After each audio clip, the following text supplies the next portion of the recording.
Bonjour, le grand cerf est dans le fourré cette fois-ci. Je ne suis pas allé dans mon endroit habituel parce que si je vais dans mon endroit habituel, je vais en foutre partout puisque aujourd'hui c'est le jour du sabrage. Voilà, sabrage et châtillage sont les deux mamelles du Liban.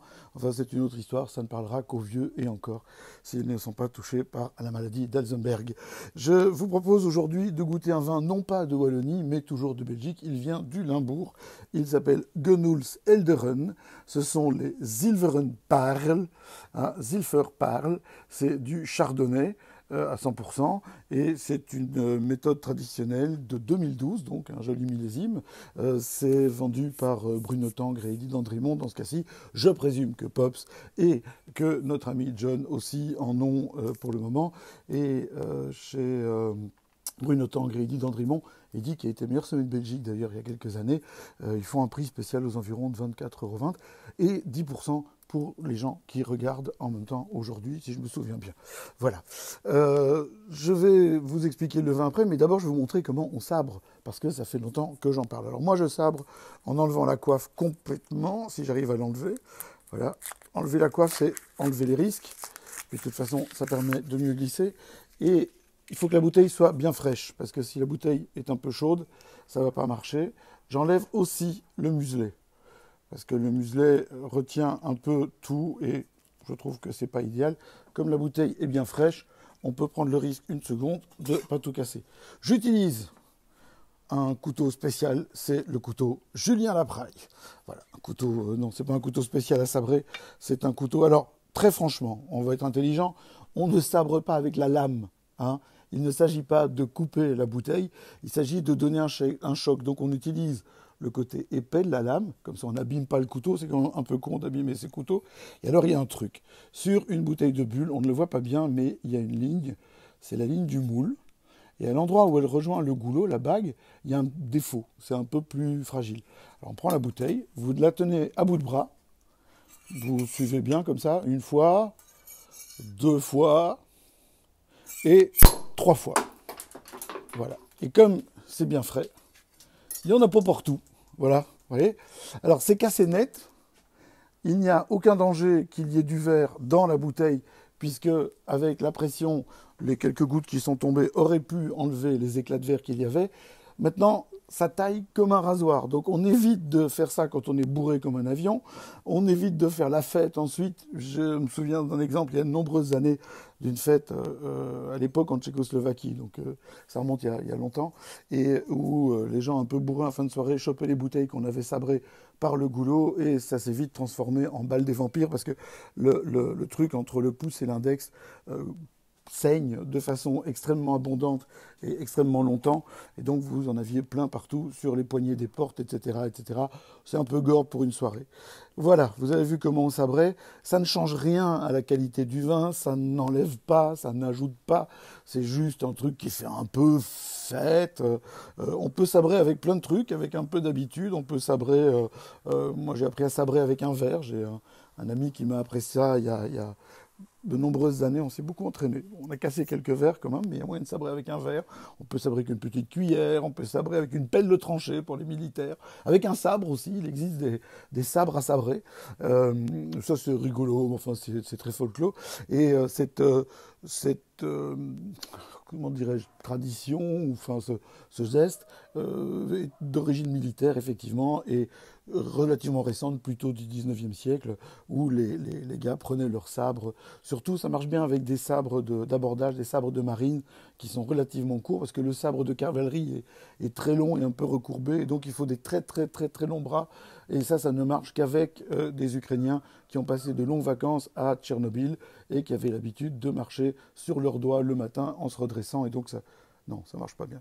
Alors, pour revenir à la Zilverenparl, attendez, parce que ça devient compliqué, il faut que je mette... La bouteille est vraiment fraîche. Pour revenir au Zilverenparl, on est sur un chardonnay tout à fait classique. La bulle reste fine et régulière, bien entendu. Vous voyez qu'elle sort bien, et la couronne est jolie. Et c'est un chardonnay, alors c'est un poil biscuit, un poil... on sent l'évolution, 2012, ça a déjà 8 ans, donc on a déjà cette notion. Il y a une notion spéculoos, c'est un vin de gynécologue, ça sent le spéculoos, et on a ce côté cannelle, épices, un peu oxydatif, avec des touches oxydatives. Moi, j'aime les vins un peu évolués, donc c'est le genre de choses que je peux aimer. C'est pas forcément pour tout le monde. Si vous cherchez des vins hyper frais, hyper floraux, etc., comme j'ai pu vous présenter dans les jours qui présentent avec les interspécifiques, dans les jours qui précèdent, pardon, c'est pas tout à fait le style. Ici, on est plus loin. Alors,